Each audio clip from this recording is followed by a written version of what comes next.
You know that feeling when you're hustling so hard, checking all the boxes, and from the outside, it looks like you've got it all together, but inside, it's a different story? I've been there, burning the candle at both ends, trying to meet expectations I didn't even realize weren't my own. And it wasn't until anxiety and an eating disorder brought me to my knees that I finally asked, what am I really chasing?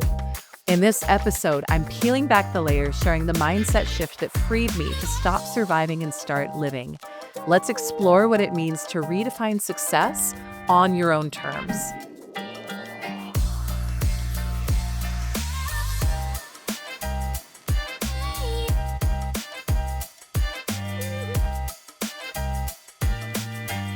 Welcome to Superhuman Selling. This is going to be a vulnerable episode.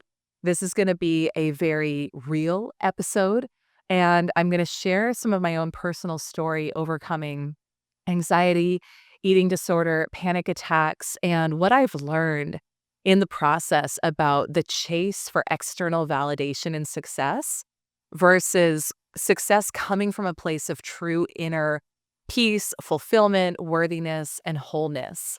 And there have been so many beautiful lessons on my journey, and it's been a long journey with this too. And I'll share with you just what I've learned. And there's also so much tie-in with this and what we can experience as we're growing our businesses and as we're pursuing financial success, business success, etc. So I'll I'll take you back and I'll start with a little bit of my own story. And again, this is going to be personal. Some of it will be vulnerable. But I think that it's important because we can see ourselves mirrored in others. And so whether you personally have struggled with this or you know someone, and I would say that probably the vast majority of the population today can say, yes, I have struggled with or experienced anxiety, overwhelm, for some of you, eating disorder, for others, other things. But I just want to help to try to not normalize it because I think that I've experienced a different way to live now, but just share my own experience so that you can maybe find some personal freedom and learn how to pursue success or experience success from a different place. And so, growing up, I grew up a child of the 80s. And so if you did as well, then you know that that was a lot of like the supermodel era, right? And I was always a beauty, a fashion girl. I loved that. And I also remember that so much of what was shown from society about what beauty was at that time looked a very certain way. And I didn't look that way. And I wanted to look that way because I thought that that was who I needed to be in order to be acceptable, in order to be okay, in order to be worthy. So that component was kind of going on while I was growing up. Simultaneously, and I'm not going to share a ton of details, but I'll share just enough here because I've shared this on another episode. Now, as a parent, I so know and understand that all of us are doing the best we can with what we have. And as much as I have done my very best to try to create an environment that's as healthy and thriving for my children as possible, I know I've screwed up. I know I've made mistakes. I know I've done things where it's like, okay, they're going to get to learn from that later, heal from that later. So I'll share a little bit of my own experience growing up, not at all in an energy of, making my parents wrong or anything like that, but just what I experienced and how it kind of created this path and led down this path. So one of the things that I experienced growing up in my household was there was a lot of tension and stress, but it was never talked about.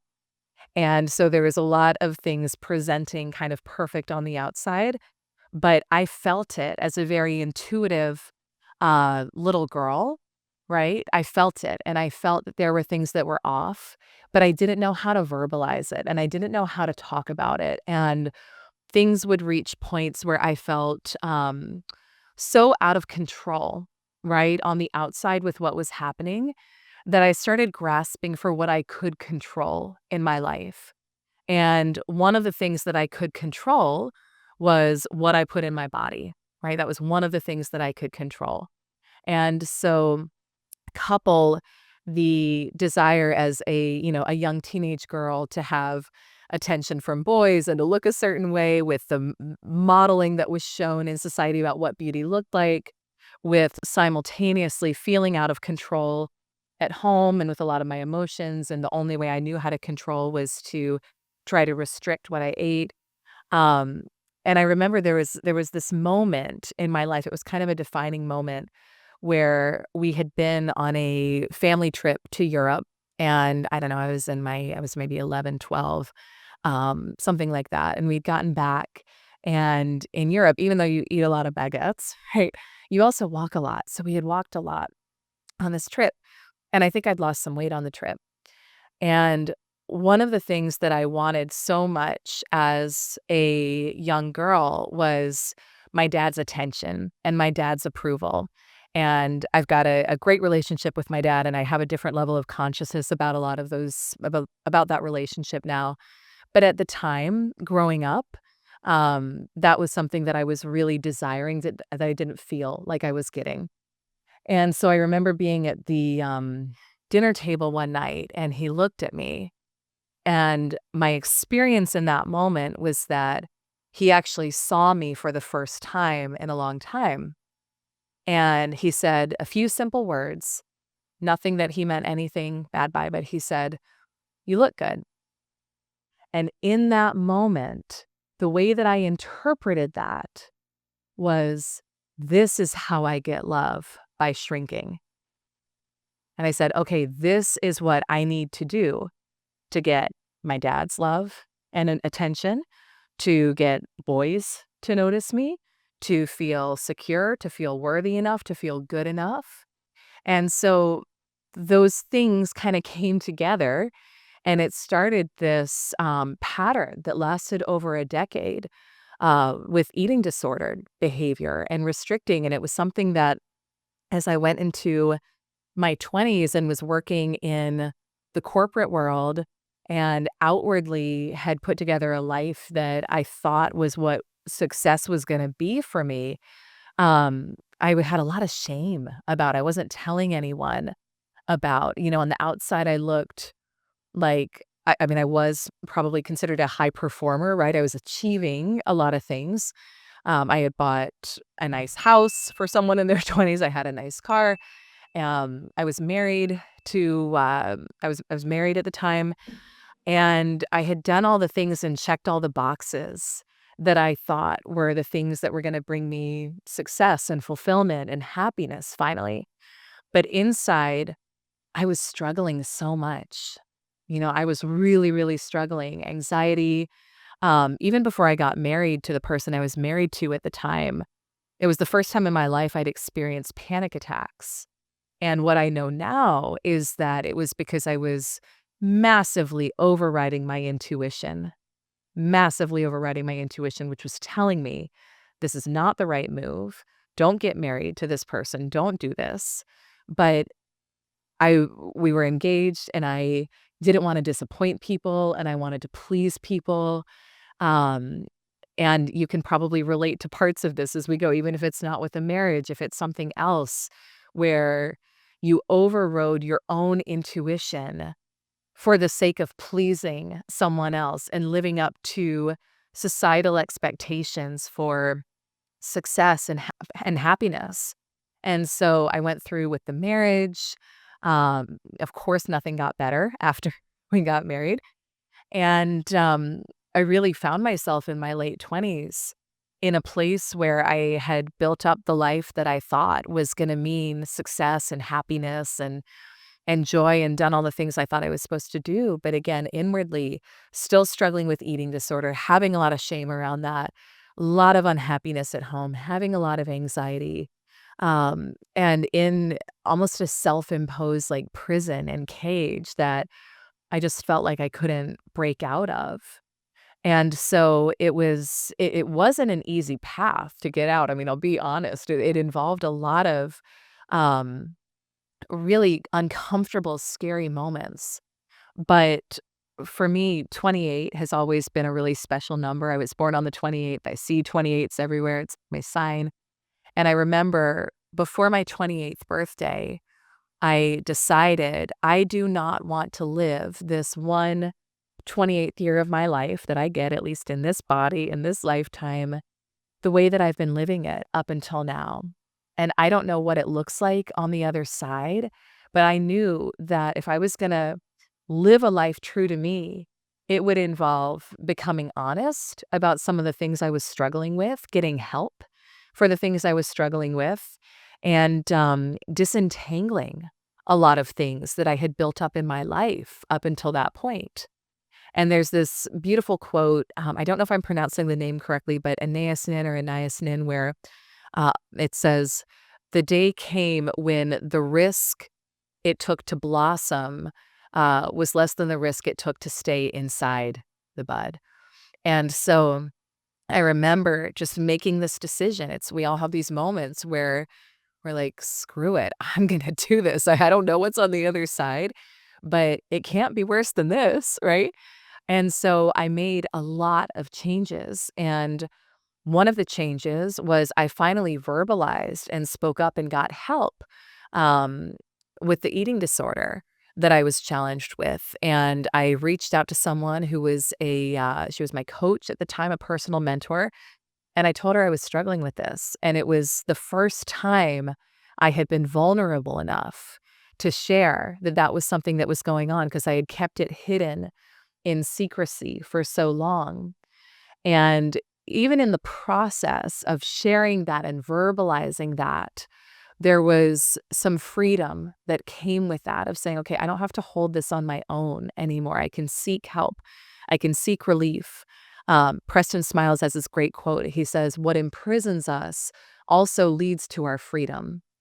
And so what was so beautiful about that is in the experience, I ended up doing a one-day intensive with my mentor, and she had me read this book called Eating in the Light of the Moon. And I have all my clients now who have any sort of body image or disordered eating who come into our programs. I have them read this because this book finally explained to me that it wasn't about the food. And for so long, I had thought, why is it that I can't seem to get this together? Why is it that this is such a big issue for me? And I thought it was so surface level in terms of how I was approaching it. And what the book showed me and taught me that was so powerful was that the eating disorder wasn't about the food. It was about I had started suppressing my intuition many, many years ago, and I had done that in our household to survive, to try to stay safe, to try to stay loved. And she talked about the journey that many of us, and women especially, but certainly it affects men as well, go on, where in our household growing up, kids are intuitive. Kids feel things. They know things. We all have that when we come in. And if you start sensing that something is off, but you don't feel like you can say it, right, which is understandable, you can't verbalize it. You want to stay safe. You want to do what you need to do to survive and receive love from your parents or your caregivers in that situation. You suppress. You suppress. And this is where a lot of us also uh, disconnect that mind-body connection that's actually such a powerful tool that I now use all the time and I'm so grateful for in my life. But we start living here instead of here because we've suppressed our knowing. And so reading this book, it empowered me so much to realize, oh my gosh, there's nothing wrong with me. I actually just stopped listening to my intuition. I made myself wrong many years ago so that other people in my household wouldn't be. I took this all on. I carried it because I wanted love. I wanted to fit in. I wanted everything to be happy and everyone to be good. But it had manifested as this eating disorder that controlled my life for so long. And so the personal freedom that came from that, from reconnecting with my power, from learning to reconnect with my feminine energy. I remember right after I read that book, I was in a hotel because I'd been doing the intensive with my coach the night before, and I turned on a belly dancing video, and my stomach was always something that I had had so much shame about. And we all have parts of our body where we judge them or we make up something about them. And I felt so much freedom And I just danced around my hotel room. And it was the first time in probably over 10 years where I had felt alive, I'd felt embodied, I'd felt sexy, I'd felt the feminine energy in me in a way that didn't feel scary or didn't feel weak. But I started to feel my true power again. And so that moment of liberation stands out. And there's so many connections now that I make between what I learned with that and what I've learned even with money and business and chasing success, which I'll speak to a little bit more in this episode. So we'll come back to that. But a few of the other changes that happened around that time were I got courageous enough to leave the marriage, and that felt really scary. And I was scared of the judgment of what would happen. Um, but I knew that I was in a self-imposed prison in that relationship that wasn't going to change. And what was so beautiful about that is making the decision was scary, it was uncomfortable, it was terrifying, there was a lot of things, a lot of emotions involved with that. But 6 months to the day that I had my 28th birthday, so I made the decision right before my 28th birthday. 6 months to the day of my 28th birthday, I'm certainly not looking to meet anyone at that time, still, untangling, everything from the marriage, but I met someone at a networking event that I just happened to go to, and I knew instantly that he was my person, and that person is now my husband, and we've been together over 10 years, we've been married over 7, and he's the father to my 3 children. And so I think about what would have happened if I hadn't followed my intuition to leave? My kids wouldn't be here, right? And so learning to reconnect with your knowing, learning to reconnect with your intuition, learning to trust your knowing is so important. And when we are not in that state, when we've disconnected from our bodies, when we've suppressed, when we've stopped listening, that's when we get into modes of anxiety, which is worry about the future, right? Future tripping, or panic attacks when it intensifies, or depression, which is getting caught up in the past. And so there's been so much beauty and wisdom that has happened along this journey. But the thing that I want to say, when it comes to this and business success and money and what I've learned is there's a difference between achieving from an energy of lack and achieving from wholeness. So I love achieving. I think it's really fun. I'm an ambitious woman. I'm a goal-oriented woman. I am driven. I was talking to my husband last night and he was like, "One thing about you I know is if you decide you're going to do something, it happens and watch out because it's happening." And that is true. That's who I am. And I don't think there's anything wrong with that. I think that I love that part of me. But here's the difference. For so long, my drive and my ambition was to try to prove something outside of me, to try to prove that I was good enough. I would chase when I was in corporate. I would chase numbers and being at the top of the leaderboard because I thought if I can just get there, then I'll be good enough. Then I'll be successful. Then I'll be worthy. I remember I was working with a private client several years ago, and he was in corporate, but he wanted to launch a business. And I asked him about his goal, and he said, "I want to make $1 million in my business." I said, "Beautiful. Why? Why?" And in that moment, he got honest with himself, and I could see his shoulders kind of slumped, and he sat back in his chair, and he said, "Because then I think I'll finally be good enough." And that is how we have been taught to achieve goals. That is how we have been taught to approach our business, our lives, is that there's something flawed in us, there's something wrong in us, and if we can just fix this, then we will be good enough. Then we will be worthy. Then we will be lovable. Then we will be successful. And I'm here to tell you that's not how it works. That's not how it works. So there's a concept that we teach in the community called selling from wholeness, which you can also equate to achieving from wholeness, right? Or building your business from wholeness. Now, when I talk about wholeness, even the version of me maybe 4 or 5 years ago wouldn't have known what this was, what this meant. But I've had some really powerful experiences over the past 4 to 5 years where I did the work, and I'll tell you what I mean by the work in a minute.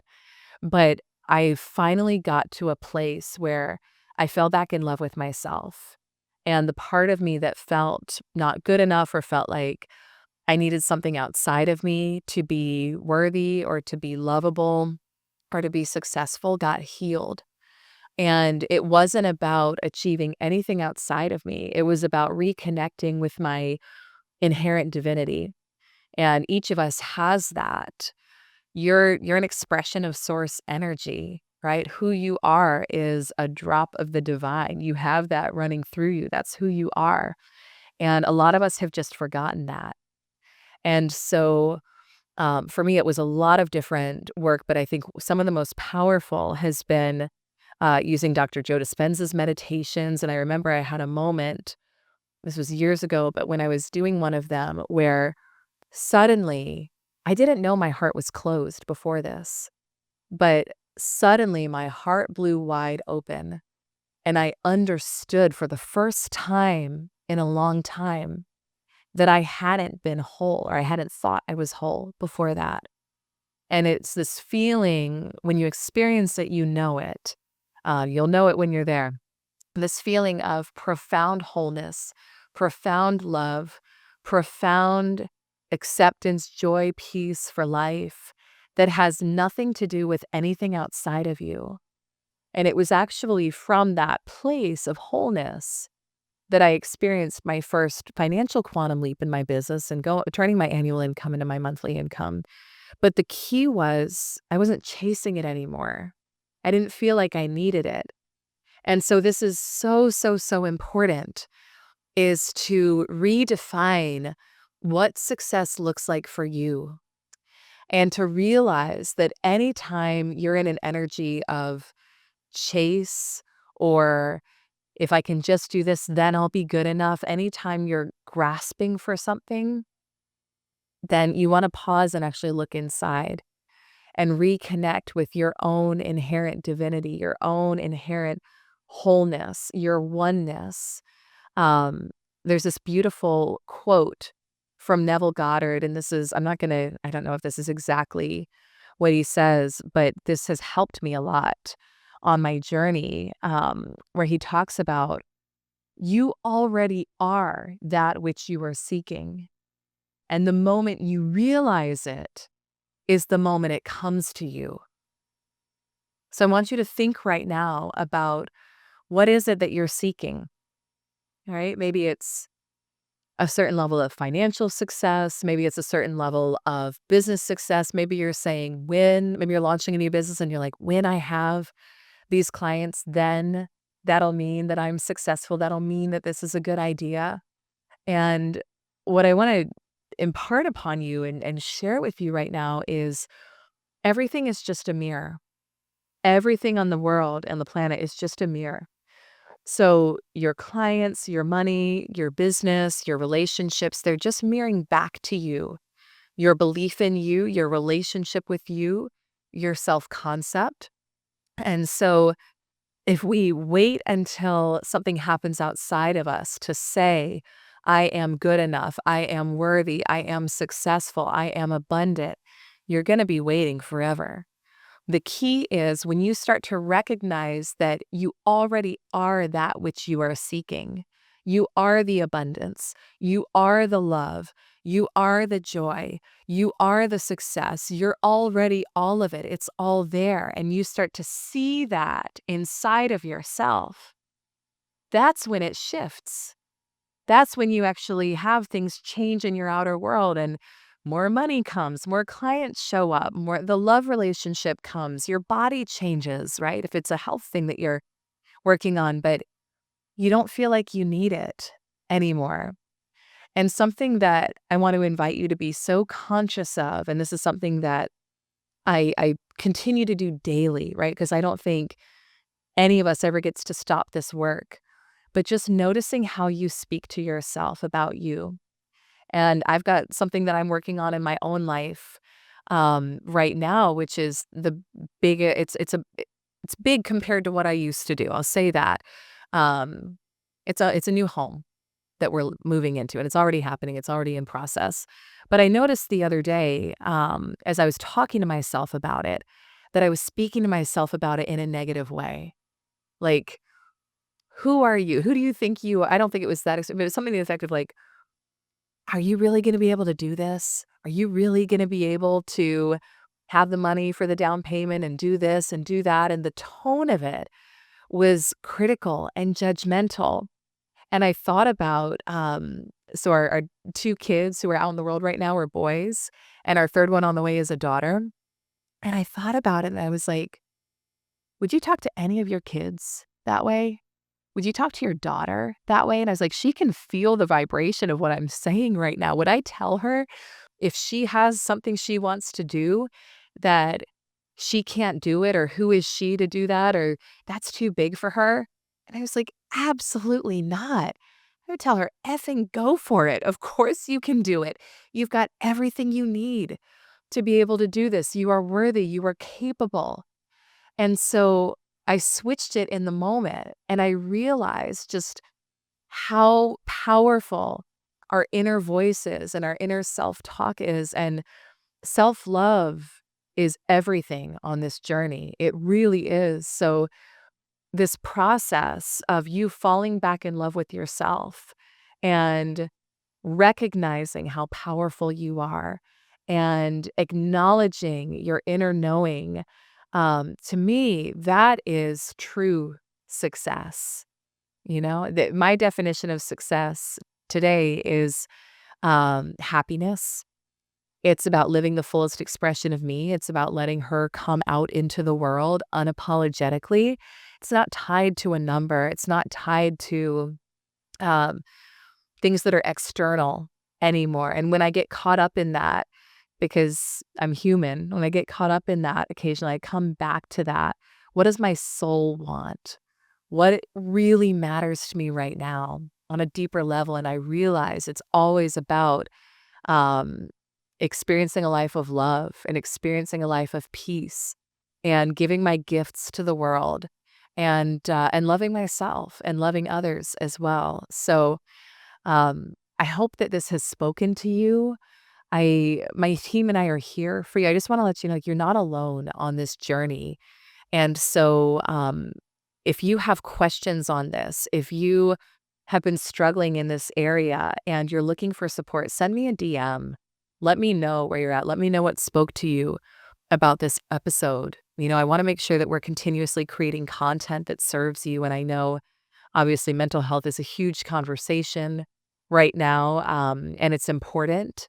And you can reach a place in your life where you feel peace, happiness, contentment, joy, the majority of the time, and that can be your set point. I've had that experience and that transition in my life, and what I've learned is that from that place, we actually experience and call in everything that we wanted before. But again, it's from a place of wholeness, not from a place of feeling like you need it. So again, send me a DM. I'm at Elyse Archer on all social. I want to connect with you. I want to know what showed up for you with this episode. I love you. I'm grateful for you. Remember just how powerful you are. Um, and it's when we reconnect with that and find that inside that everything shifts in our life. So until our next episode, I want to remind you to trust yourself on your path to success. Your desires are green lights, leading you and everyone around you to a brighter future. Thank you. Remember to trust yourself on your path to success. Your desires are green lights, leading you and everyone around you to a brighter future.